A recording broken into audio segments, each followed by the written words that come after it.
Hello and welcome to another episode of PodcastDX, the show that brings you interviews with people just like you whose lives were forever changed by a medical diagnosis.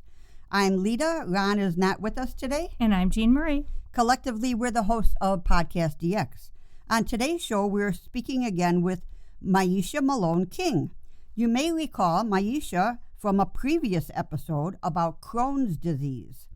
The CEO of Game of Crohn's and chronic illness. She is a strong patient advocate, and she's joining us today to talk about her experiences with COVID. Hi, Myisha. Hi, good morning. Good morning. Myisha, how has the pandemic affected your health? And I understand you actually got COVID?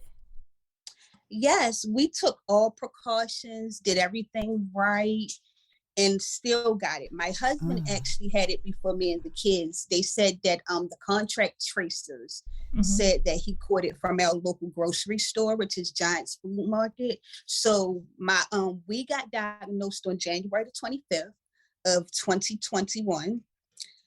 And my husband, we had already got him out the house and everything. And here we have a protection center called the Belvedere Hotel, where if you have COVID and you can't be around your family, you can go there until your time is up.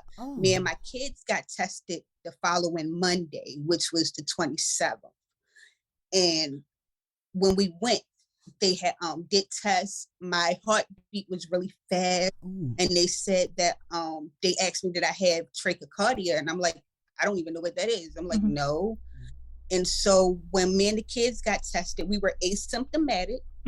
We had no symptoms, no anything, no symptoms, no nothing. We just had to wait our time, and we were able to come off on February the 4th.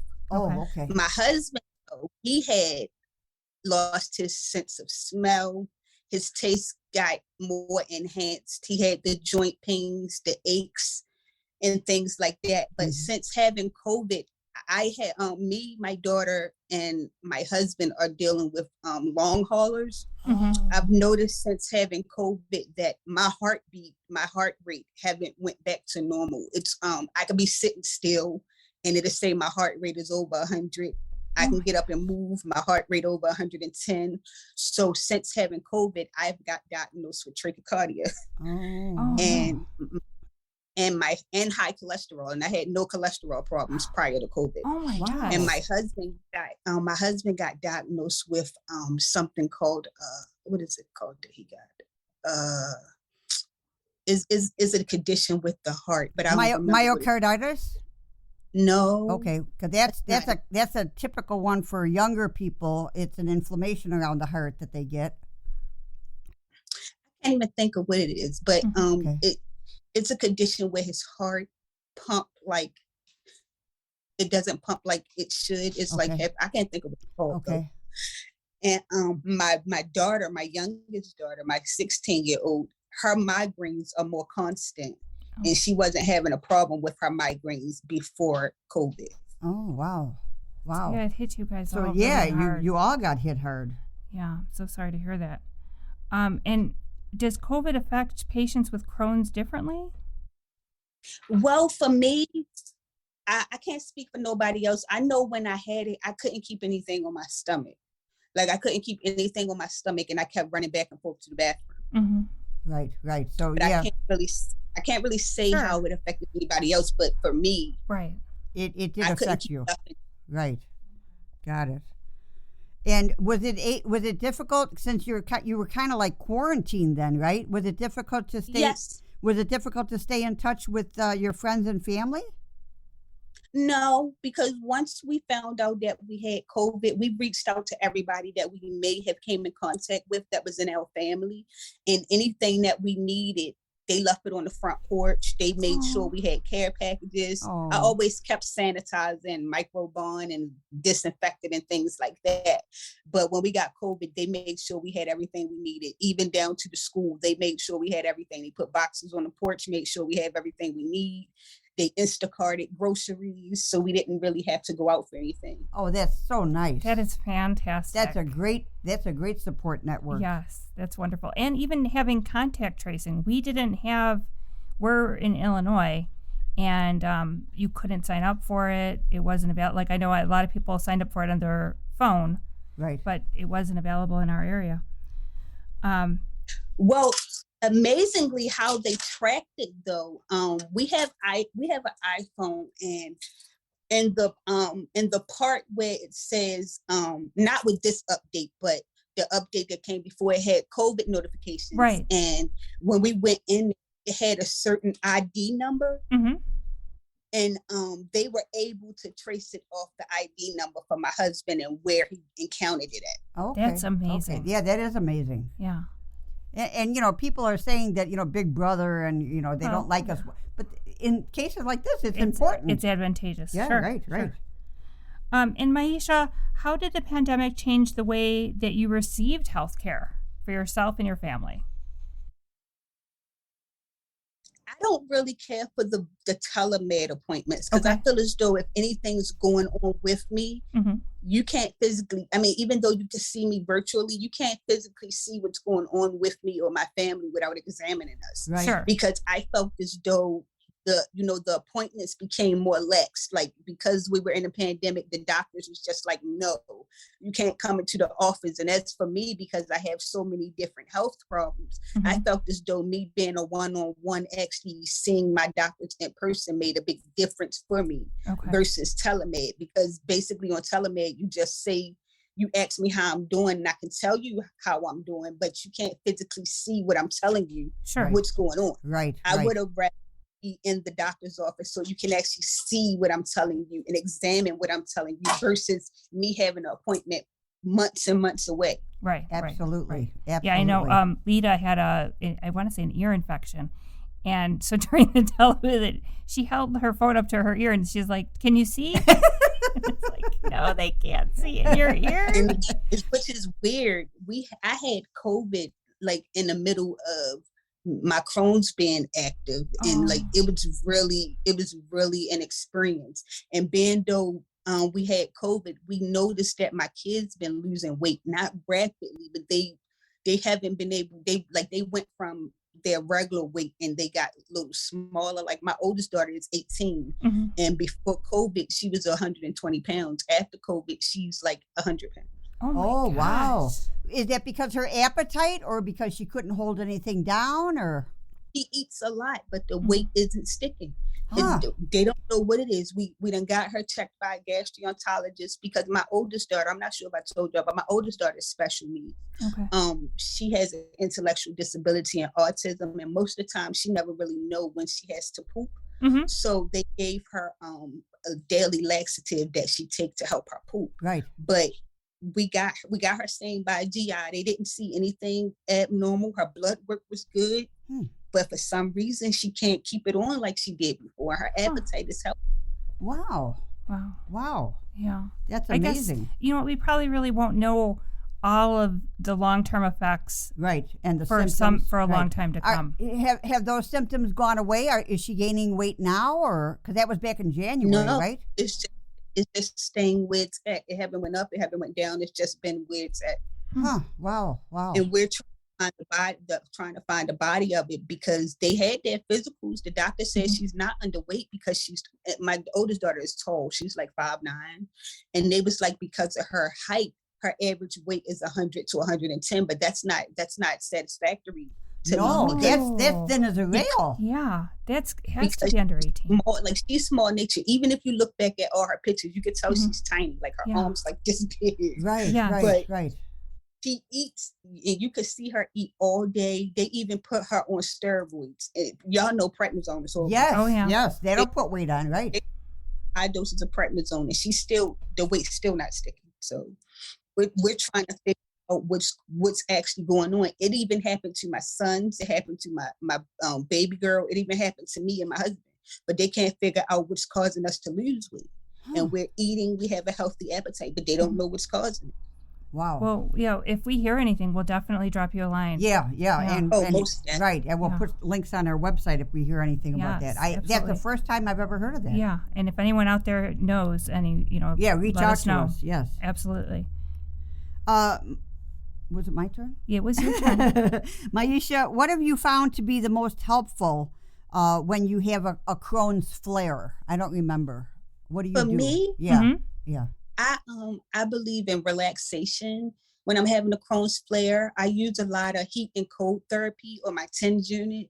But what works best for me is trying to reduce my stress. Okay. Because most of the time when I have a Crohn's flare, I'm running off of gas and no energy, and I'm moving. Sure. Like for next week, I have 7 appointments. I have like virtual appointments every day. I'm trying to prepare for a virtual day on the Hill. And I did that this August with Representative Mfume, and it's like I'm just so busy. So I'm trying to reduce my stress levels so that I don't flare up, because I came in August, made me be in remission for a year. So I'm trying to make it, even trying to keel. because in January when I had COVID, I was flaying, but I wasn't like it wasn't like bleeding or mucus flaying. I could just tell that I was flaring because my insides burnt.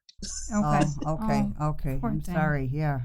Yeah. Terrible. That has to be tough. And you are a mover and a shaker. Yes. And she's moving and shaking the DC. Mm-hmm.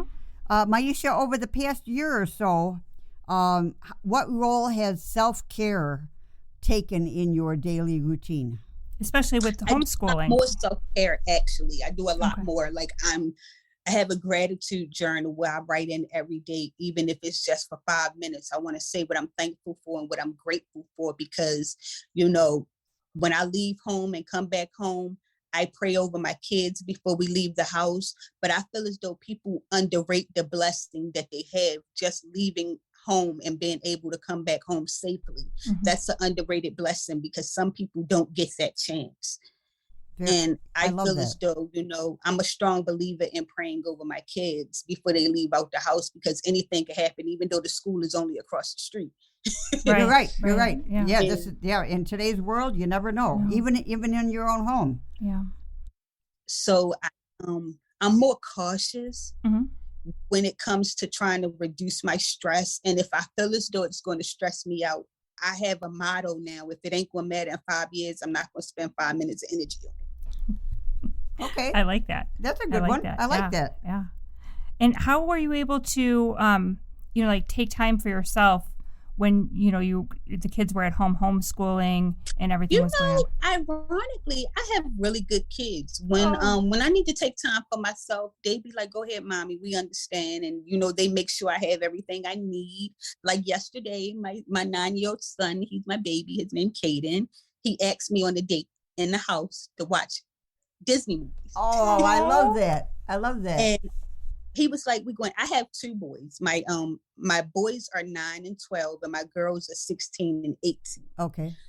And, I thought it was sweet. He was like, well, it's COVID and we can't go to the movies. He said he set it up like we were in a drive-through. Oh my God. With little cardboard boxes made into little cars. And we had popcorn and we had drinks, and we sat and we watched, what was that we watched? We watched Cloudy with the Chance of Meatballs. Oh, okay. Do you need Kleenex? I do need tissue. Jean's crying over here. It was really sweet to me. And I'm like, well, amazing. What made you want to take mommy on a date? He said, well, you mommy and you deserve it. So we have a little mother-son time. My oldest son, he just likes to stay to himself. He don't participate in nothing unless it's family game night. Okay. But I thought it was sweet, because even with him going to school all week and I know he retired, he still made time to ask me on a sweet little date. And I said, well, are you practicing on me for when you get a girlfriend? He said no. He said mommies deserve dates too. That's so he held my hand down the steps and led me to where the little snacks was, and had my little space set up and had a blanket in case I got cold. Oh my God. It was really sweet. Oh my God. That's amazing. Wonderful. That's wonderful. Yeah, you got me teary-eyed now too. Yeah. That's great. I'm sorry. No, it's so sweet. It's so sweet. and I feel as though it's what I needed at the time. Yeah, yeah. I think we all need that. Can we borrow your son? Okay, that's Sure, just I have amazing kids. Like, people look at me and they be like, "How are your kids the way they are?" I said, because I was raised by my grandmother, and my grandmother always told me, "Kids don't be in adult conversations. You know, kids come home and do their homework. They get a snack. They change their clothes, and that's how we are with our kids." We always tell them that y'all still kids and don't stress yourself out over schoolwork. If it's something you don't know, skip it and do the ones you know. If you feel as though you need help, go to coach class, but never sell yourself short. We have straight A students. Oh, yeah. So Excellent. You have good kids because you're a great mom. Yep. That's wonderful. Yep. I try. Being a mom is hard work, but being a mom to a kid that's special needs take even more hard work, because you have to show them tremendous amounts of love And that patience. they might not understand or might not get. And my oldest daughter is nonverbal.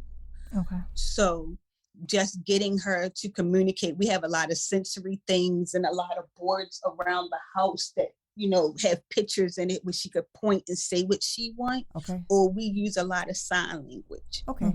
Okay. That's That great. works. Yeah. I mean, you've made it work. Mm-hmm. Because of the love that you've got, you made everything work. That's just amazing. That's great. Were you guys able to get vaccinated? Yes, we were. We didn't even have to wait the initial 60 days like we thought, but because we were asymptomatic, we were able to get our vaccine a month and a half after having COVID. Okay, good. So all my kids and my husband had Pfizer. I couldn't take Pfizer or Moderna. I had to take the Johnson & Johnson one. Okay.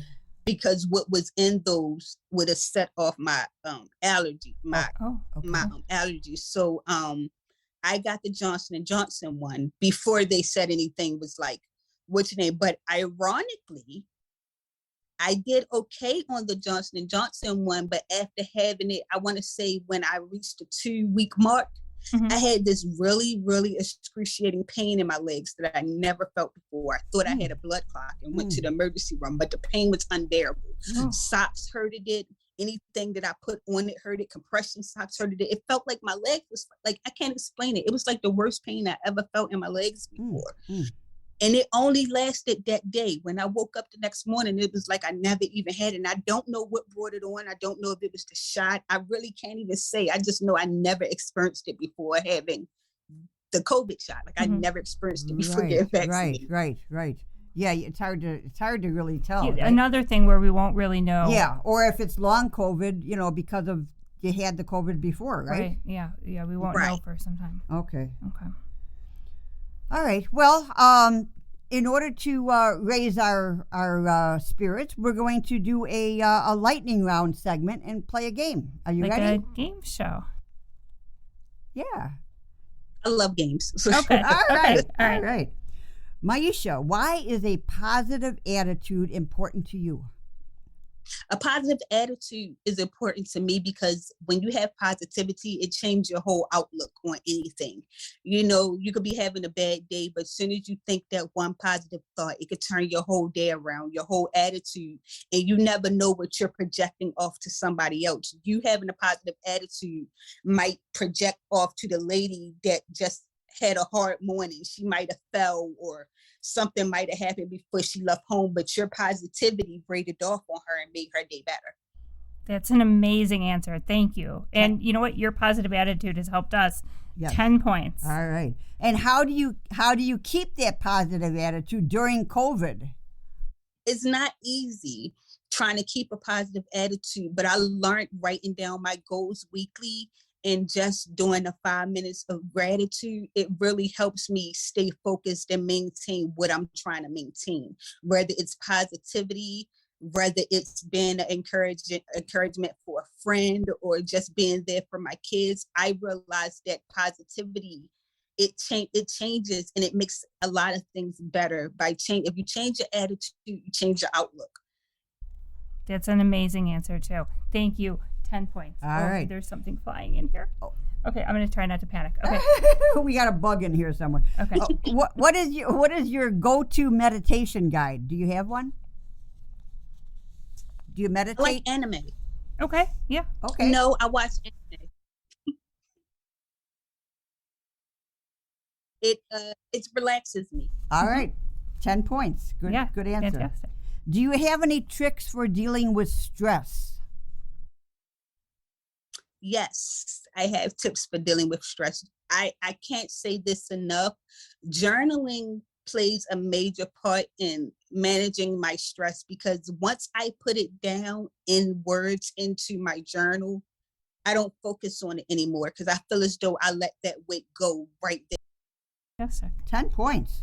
And maybe that journal will turn into a book and we can go out and buy it. And sell it, yeah. Yeah. Well, we won't sell She'll it. But we sell can it. buy I've We'll been buy writing it. a book for the past. I just got to stay focused enough to do it. Awesome. You will. You'll get there. Yes. Okay, next question. What do you always bring with you to a doctor's office? My pain medicine, a pen, and a notepad. Oh, yeah. Absolutely. Absolutely essential. Thank you. That's a great answer. 10 points. What Because do I always have questions. Yes. I Yes. always have questions. Right. What do you use as a distraction when you have a long wait at a doctor's office?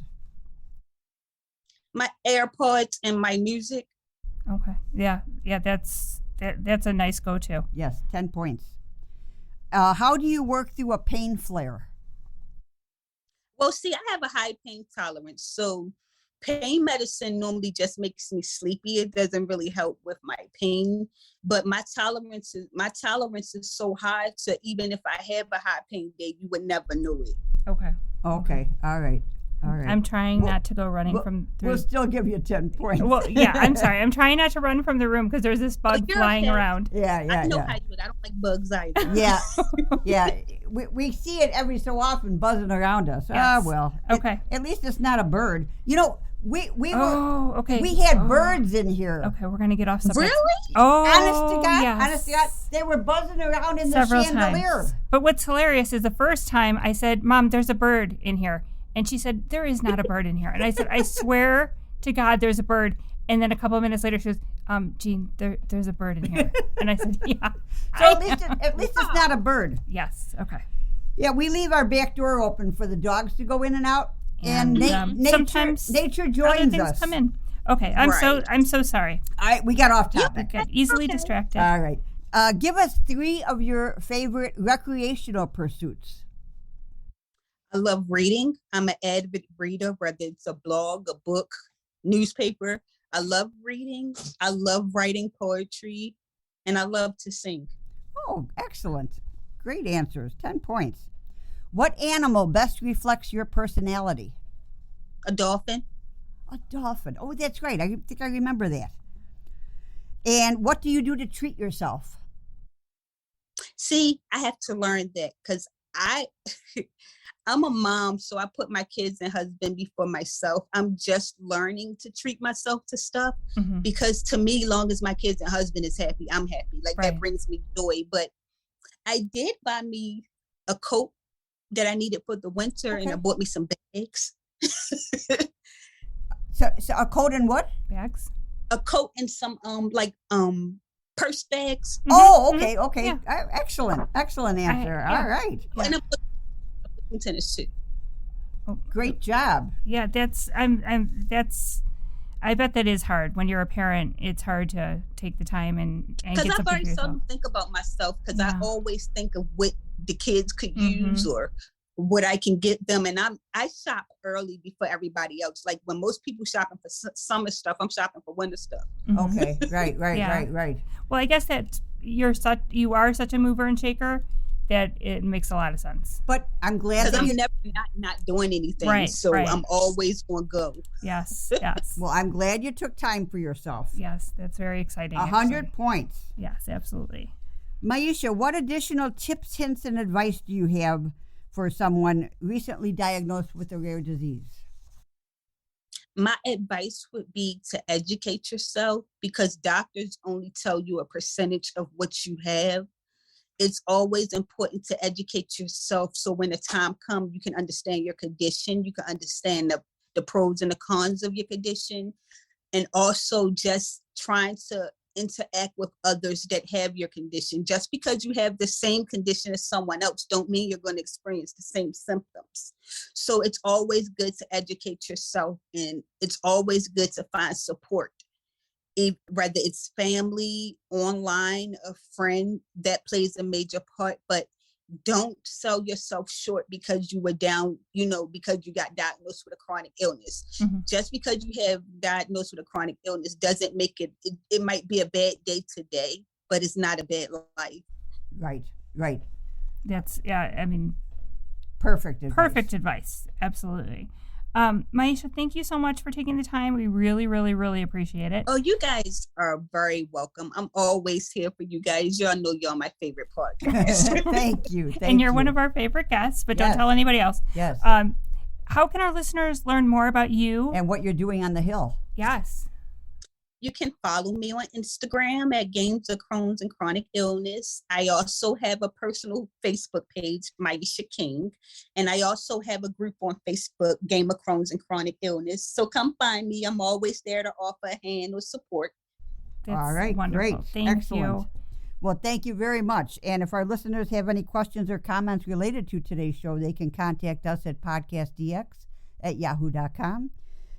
We're on the website, podcastdx.com. You can find us on Facebook, Twitter, Pinterest, Instagram, and TikTok. And if you have a moment to spare, please give us a review wherever you get your podcast. As always, please keep in mind that this podcast is not intended to be a substitute for professional medical advice, diagnosis, or treatment. Always seek the advice of your physician or other qualified healthcare provider with any questions you may have regarding a medical condition or treatment and before undertaking a new healthcare regime. And never disregard professional medical advice or delay in seeking it because of something you've heard in this podcast. Till next week.